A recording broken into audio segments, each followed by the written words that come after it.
ہارون الرشید حج کر کے واپس آیا تو دریا کے کنارے لوگوں نے استقبال کیا. بڑا بادشاہ تھا، بڑی فوج تھی، بڑا لشکر تھا، بڑے غلام تھے. دریا کے کنارے سے گزر رہا تھا، ایک سائڈ پہ قبرستان بھی تھا. استقبال کرنے والا قافلہ حد نگاہ تک طویل، بڑا لمبا چوڑا قافلہ. قبرستان کے کنارے پر بہلول دانہ بھی بیٹھا تھا. ہارون الرشید جھومتا جھامتا خوشیوں سے لشکر کے ساتھ، ڈھول بھی بج رہے ہیں، تاشے بھی بج رہے ہیں، آتش بازی بھی ہو رہی ہے، غلام، کنیزیں، لونڈیاں آگے پیچھے دائیں بائیں، گھوڑوں کی ایک فوج ہے، ہاتھیوں کا ایک لشکر ہے. اور ہارون الرشید استقبالیہ جلسے کے اندر گزرتا جا رہا ہے. اس نے دیکھا کہ قبرستان کے اندر بہلول دانہ بیٹھا تھا اور ہنس رہا تھا. ہارون الرشید کو احساس ہو کہ شاید یہ مجھ پر ہنس رہا ہے. ہارون الرشید اعتقاد بھی بڑا تھا، محبت بھی بڑی تھی بہلول دانہ کے ساتھ. گھوڑے سے اترا اور بہلول دانہ کے پاس گیا اور جا کر اس سے کہنے لگا کہ جناب خیریت ہے، آپ مجھ پر ہنس رہے ہیں؟ آپ نے فرمایا نہیں میں تم پر نہیں ہنس رہا. تو پھر آپ ہنس کیوں رہے ہیں؟ آپ نے فرمایا کہ تمہاری حالت پر ہنس رہا ہوں. تم یہ جو ہزاروں کا لشکر اپنے پیچھے لگا کر، گھوڑوں کی ایک فوج اپنے آگے لگا کر، ہاتھیوں کا ایک پورا دستہ اپنے آگے لگا کر اور حج کر کے واپس آئے ہو، تم سمجھتے ہو کہ تم نے بہت بڑا کارنامہ سر انجام دیا ہے. میں نے انہی لوگوں کو دوسروں کے سامنے بھی ناچتے دیکھا ہے، انہی لوگوں کو دوسروں کا استقبال کرتے بھی دیکھا ہے.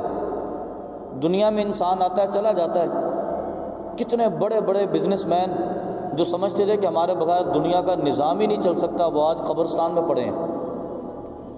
کتنے بڑے بڑے انجینئر، کتنی بڑی بڑی کمپنیوں کے مالک جو سمجھتے تھے کہ ہمارے بغیر تو لوگوں کی روزی بند ہو جائے گی، وہ آج قبرستان کے اندر پڑے. نظام کائنات تو چل رہا ہے، یہ دنیا تو ویسی کی ویسی چل رہی ہے.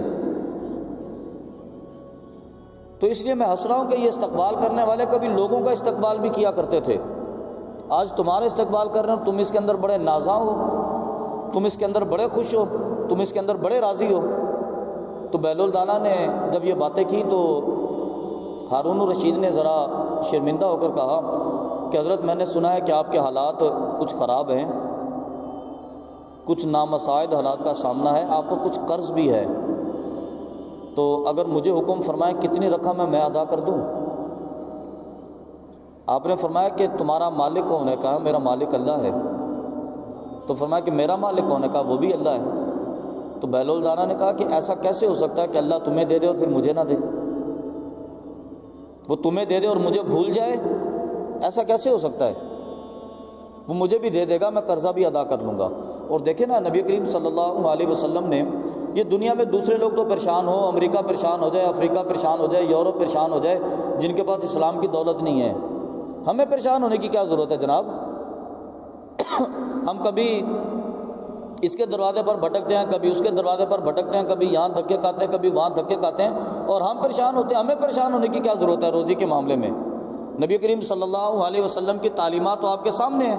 قرآن مجید فرقان حمید میں اللہ رب العالمین جل جلالہ نے ارشاد فرمایا کہ بچہ جب اپنی ماں کے پیٹ میں ہوتا ہے اور ابھی اس کے اندر روح نہیں پھونکی جاتی، ابھی روح اس کے اندر نہیں پھونکی جاتی، اس کی روح پھونکنے سے پہلے اللہ تبارک و تعالیٰ اس کا رزق تحریر فرما دیتا ہے. پھر اس کے بعد ثم انشأناه خلقا آخر، روح تو اس کے بدن میں بعد میں آتی ہے. پہلے انسان کا رزق لکھا جاتا ہے، پہلے انسان کی زندگی ابتدا سے لے کر انتہا تک لکھی جاتی ہے. تو انسان یہ کیسے تصور کر لیتا ہے کہ میرے پیدا ہونے سے پہلے جب اللہ تبارک و تعالیٰ نے میرے لیے رزق لکھ دیا تھا، اور آج ہم پریشان ہیں، ہم حرام کے راستے پر جانے کے لیے تیار ہو جاتے ہیں کہ میں بھوکا نہ رہ جاؤں. تو آپ تصور کریں کہ کیا اللہ رب العالمین معاذ اللہ آپ کو حلال دینے سے بھول گیا ہے؟ کیا وہ آپ کو حلال سے نہیں عطا کر سکتا؟ اس نے اپنا تمہارے رزق کا حصہ تمہارے کھاتے میں نہیں لکھا ہوگا؟ اللہ نے لکھا ہوگا، اس نے حلال سے تمہارے لیے لکھا ہوگا. اور مولا کائنات حضرت علی رضی اللہ تعالیٰ عنہ ارشاد فرماتے ہیں، آپ فرماتے ہیں کہ اللہ تبارک و تعالیٰ نے جو انسان کے لیے حلال لکھا ہوتا ہے وہ حلال انسان کا انتظار کرتا ہے. اگر انسان حرام کے راستے سے پیسے نہ اٹھائے تو اللہ حلال کے راستے سے اسباب پیدا کر دیتا ہے. آپ تصور کر لیں کہ اگر میرے لیے اللہ تبارک و تعالیٰ نے آج کے لیے 1000 روپے دیہڑی لکھی ہے نا، مجھے مل کے رہے گی، 10,000 کا بینیفٹ اللہ نے مجھے لکھا ہے تو مجھے مل کر رہے گا. 1,00,000 روپے کا فائدہ اگر اللہ تعالیٰ نے میرے بزنس میں آج لکھا تو مجھے مل کر رہے گا. اور اگر نہیں لکھا تو خدا کی قسم پوری دنیا مل جائے آپ کو فائدہ دینے کے لیے، آپ کو فائدہ نہیں دے سکتی. آپ یقین مانیں، اگر اللہ نے آپ کے لیے نہیں لکھا، پوری دنیا آپ کو مل جائے رزق دینے کے لیے، آپ کو 1 روپیہ نہیں دے سکتی. اور پوری دنیا کے ناجائز راستے جمع ہو جائیں، آپ کو رزق نہیں دے سکتے، کیونکہ اللہ نے آپ کے لیے لکھا نہیں ہے. اور اگر اللہ رب العالمین نے آپ کے لیے لکھا ہوا ہے، پوری دنیا مخالف ہو جائے، آپ کی روزی کا دروازہ بند نہیں کیا جا سکتا، وہ تو آپ کو ملے گا. آپ تو مسلمان ہیں نا، ہمارا تو یہ اعتقاد ہے. جب اللہ رب العالمین نے ہمیں یہ اعتقاد عطا کیا ہے اور ہماری تخلیق سے پہلے ہمارے لیے رزق اللہ تبارک و تعالیٰ نے طے کر دیا ہے، تو پھر ہمیں پریشان ہو کر حرام کے راستے پر جانے کی حاجت ہی کیا ہے؟ پریشان ہو کر ناجائز ذرائع استعمال کرنے کی حاجت ہی کیا ہے؟ ہم کہتے ہیں نہیں جی دیکھیں، دین اور چیز ہوتی ہے، دنیا اور چیز ہوتی ہے، کہ میں ناجائز ذرائع سے کما رہا ہوں، یہ تو دنیا ہے نا میری.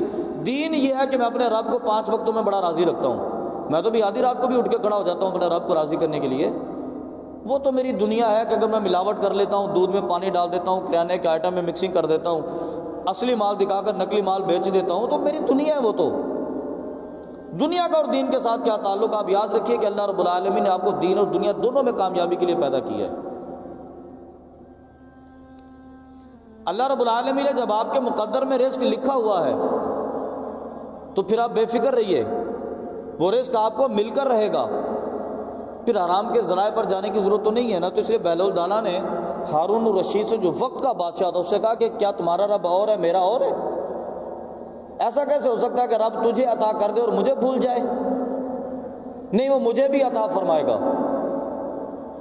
ہارون الرشید نے کہا کہ جناب آپ سارا دن یہاں قبرستان میں بیٹھے رہتے ہیں، شہر خاموشہ ہے، یہاں کون آتا ہے کون جاتا ہے، آپ ذرا میرے شہر میں بھی آئے نا، میرے شہر کی رونق دیکھیں، میرے بازاروں کی رونق دیکھیں. آپ نے بہلول دانا نے ہارون الرشید کی بات سنی اور اس کا ہاتھ پکڑ کے اس کو قبرستان میں لے گئے. آپ نے فرمایا کس شہر کی بات کرتے ہو، کس شہر کی بات کرتے ہو تم؟ وہ تمہارا بڑا بزنس مین وہ یہاں پہ لیٹا ہوا ہے، تمہارا بڑا تاجر وہ یہاں پہ لیٹا ہوا ہے، تمہارا بڑا پجاری وہ یہاں پر لیٹا ہوا ہے، تمہارا بڑا مالک وہ یہاں پر لیٹا ہوا ہے، سارے تو یہاں پر آ گئے. فرمایا تم شہر کی بات کرتے ہو، تمہارے شہر کے لوگ یہاں پر آ رہے ہیں میرے پاس، روزانہ 2-4 بندے 4-6 بندے 12-15 بندے شفٹ ہو رہے ہیں یہاں پر. لیکن فرق یہ ہے کہ تم مجھے چل کر آ کر دعوت دیتے ہو اور تمہارے شہر کے لوگ چارپائی پر لیٹ کر یہاں پر آتے ہیں. بس فرق صرف اتنا ہے. فرمایا کہ شہر میرا بھی ہے، شہر تمہارا بھی ہے، تم اس شہر کی دعوت دیتے ہو مجھے. تو یہ تو دنیا کی حقیقت ہے نا. ہمیں دنیا کی اس حقیقت کو بھی مد نظر رکھنا چاہیے. باتیں تو ساری ٹھیک ہیں، میرا رب بھی وہی ہے، آپ کا رب بھی وہی ہے، باہر کے لوگوں کا رب بھی وہی ہے. ہم کسی کے سامنے ہاتھ کیوں پھیلا دیتے ہیں؟ کسی کے سامنے ناشکری کیوں کر دیتے ہیں؟ کسی کے سامنے رونے کیوں بیٹھ جاتے ہیں؟ جب ہم اپنی مشکل کا اظہار کر رہے ہوتے ہیں تو گویا کہ دوسرے لفظوں میں ہم اللہ کی ناشکری بھی کر رہے ہوتے ہیں. بڑے جی حالات بڑے خراب ہو گئے، معاذ اللہ گھر کے اندر کھانے کے لیے میرے پاس راشن نہیں ہے، تو آپ گویا کہ بتا رہے ہیں کہ آپ کو آپ کے رب نے نہیں دیا. آپ اللہ کا شکر ادا کریں، اپنے رب کے ساتھ شیئر کریں یہ بات. 4-6 بندوں کو بتانے کے بجائے آپ اپنے رب کے ساتھ تعلق قائم کریں. یہ میں آپ کو روحانیت کی حقیقت تک لے کے جا رہا ہوں، تصوف کی گہرائی میں لے کے جا رہا ہوں. آپ رات کو اپنے رب سے بات کریں کہ میرے مالک میرے پاس فلاں چیز نہیں ہے. آپ اپنے رب سے شیئر کریں گے، وہ آپ کو عطا فرما دے گا. دنیا کے لوگ تو نہیں دے سکتے. اس لیے فرمایا بہلول دانا نے کیا بات بہترین بات کی، اس نے کہا کیا میرا رب اور ہے تمہارا اور ہے؟ مجھے دے دے گا اور تمہیں نہیں دے گا وہ بھول جائے گا؟ ایسا نہیں ہو سکتا. تو نبی کریم صلی اللہ علیہ وسلم نے انسان کو سب سے پہلے قناعت کی طرف راغب کیا. اگر قناعت ہماری زندگی کے اندر آ جائے اور اللہ کی ذات پر توکل ہمارے راستے کے اندر آ جائے، پھر کیا ہوگا؟ فرمایا کہ وَمَن يَتَوَكَّلْ عَلَى اللَّهِ فَهُوَ حَسْبُهُ. جو شخص اللہ پر توکل کرتا ہے پھر اللہ ہی اس کے لیے کافی ہے، پھر اللہ اس کو دیتا ہے، پھر اللہ اس کو عطا فرماتا ہے. وَيَرْزُقُهُ مِنْ حَيْثُ لَا يَحْتَسِبُ. اور رزق پھر وہاں سے عطا فرماتا ہے کہ انسان تصور بھی نہیں کر سکتا. ہم سمجھتے ہیں کہ دنیا جان کے دروازے بند ہو گئے، لیکن اللہ وہاں سے دروازہ کھولتا ہے جہاں سے ہمارے لیے تصور بھی نہیں ہوتا. تو اس لیے اپنے رب کو راضی کریں. فرمایا کہ لئن شکرتم لازیدنکم، اللہ کی نعمتوں پر اللہ کا شکر ادا کریں، اللہ تمہیں اور بھی زیادہ عطا فرمائے گا۔ اس بحران کی کیفیت میں ضرورت اس امر کی ہے کہ کثرت سے اللہ کی بارگاہ میں استغفار کریں۔ آپ جہاں پر بھی بیٹھے ہیں، آپ مسجد میں ہیں، آپ گھر میں ہیں، دوستوں کی محفل میں ہیں، آپ کارخانے میں ہیں، آپ اپنے آفس کے اندر ہیں، یا آپ کہیں بھی ہیں، سفر کے اندر ہیں، 4-6 دوست اکٹھے ہو گئے، سب کو ترغیب دلائیں کہ بھائی اللہ کی بارگاہ میں استغفار کریں، اللہ کی بارگاہ میں توبہ کریں۔ یہ ہمارے اعمالوں کی برائی ہمارے سامنے آ رہی ہے، یہ ہمارے گناہوں کی سزا ہمارے سامنے آ رہی ہے۔ ہم اصل میں چیزوں کو منحوس گردان دیتے ہیں۔ یہ میں آخری بات ذکر کر رہا ہوں، جمعے کی نماز کا ٹائم بھی ہو رہا ہے، ہم چیزوں کو منحوس بنا دیتے ہیں۔ چیزیں منحوس نہیں ہوتی، ہمارے اعمال ہمارے لیے نحوست لے کر آتے ہیں۔ بیٹے کی شادی کی، بہو گھر میں آ گئی، 4-6 دن کے بعد کاروبار میں گھاٹا ہو گیا، ہم کہتے ہیں اچھا یہ عورت ہی منحوس تھی، اس کے اوپر ڈال دیا ہم نے۔ مکان شفٹ کیا، مکان شفٹ کر کے دوسرے علاقے کے اندر گئے، گھر کو آگ لگ گئی، معاذاللہ گھر جل گیا، ہم کہتے ہیں کہ یہ مکان ہی منحوس تھا، فلانا علاقہ بہتر تھا۔ بھئی اس علاقے سے ہٹ کر اس علاقے میں آپ کے علاوہ اور لوگ نہیں رہتے؟ باقیوں کے مکان کیوں نہیں جل گئے؟ وہ بہو یہاں آنے سے پہلے اپنے گھر میں رہتی تھی، باقی لوگ کیوں نہیں مر گئے؟ باقیوں کا نقصان کیوں نہیں ہو گیا؟ ہم نے اپنے توہمات بنا رکھے ہیں۔ کالی بلی راستہ کاٹ دے جناب تو ہمارے لیے مصیبتیں کھڑی ہو جاتی ہیں۔ آپ خود اتنے خوش قسمت کیوں نہیں ہو گئے تھے کہ آپ کے سامنے سے کالی بلی گزری اور کالی بلی اچھی ہو جاتی؟ تو کالی بلی کا رنگ آپ کے اوپر کیوں چڑھا؟ آپ کا رنگ کالی بلی کے اوپر کیوں نہیں چڑھا جناب؟ سوچنے کی ہے نا یہ بات۔ آپ تو 5 وقت نمازیں بھی ادا کرتے ہیں، قرآن پاک بھی تلاوت کرتے ہیں، آپ اللہ کو بھی راضی رکھتے ہیں، پھر بھی کالی بلی کی نحوست ہمارے اوپر طاری ہو جاتی ہے۔ ہم چلے جاتے ہیں۔ میں نے پچھلے جمعے کو یہ بات عرض کی تھی کہ قرآن مجید فرقان حمید میں اللہ رب العالمین جل جلالہ نے ہر چیز ہمیں عطا فرمائی ہے۔ ہم چلے جاتے ہیں جی ہمارے گھر میں جادو ٹونا ہو گیا، امام صاحب نے بتایا کہ 40 دن سورہ بقرہ تلاوت کریں۔ ارے 40 دن سورہ بقرہ بڑا مشکل ہو جائے گا، امام صاحب ہمیں کوئی تعویذ ہی دے دیں۔ روزی میں برکت نہیں ہو رہی جناب، امام صاحب نے بتایا کہ 5 وقت کی نماز ادا کرے روزی میں برکت ہو جائے گی۔ امام صاحب مشکل ہے کافی، کوئی تعویذ ہی دے دے، بٹوے میں رکھ لوں روزی ہو جائے، پیسوں کی برسات آنا شروع ہو جائے۔ بچے جناب اچھا نہیں پڑھ رہے، بھئی بچوں پہ محنت کر لو۔ بچے رو رہے ہیں، میرے پاس آتے ہیں لوگ، بچے رو رہے ہیں تو میں کہا چیز دلا دو۔ بچے اچھا نہیں پڑھ رہے تو بچوں پہ محنت کر لو۔ ہم ساری چیز اس کے اوپر ڈال دیتے ہیں اور ہم خود اپنے لیے آسانی کا راستہ تلاش کرتے ہیں۔ میں معذرت ان چیزوں کی مخالفت نہیں کر رہا، اس کے اندر اثر ہے، لیکن مسئلہ یہ ہے کہ ہم خود کیوں نہیں کر لیتے؟ امام صاحب نے جو دم کیا بچے پر، بچہ ٹھیک ہو گیا، آپ نے کیوں نہیں کر لیا؟ قرآن پاک ہی پڑھا ہوگا نا۔ بتاتا ہوں میں، اس کی سورہ فاتحہ کی تلاوت کرے، 11 مرتبہ سورہ فاتحہ پڑھ کے بچے پہ دم کرے، بچہ ٹھیک ہو جائے گا۔ بچہ ضد بھی نہیں کرے گا، بچہ کھانا بھی کھائے گا، بچہ وہ پڑھے گا بھی اچھا۔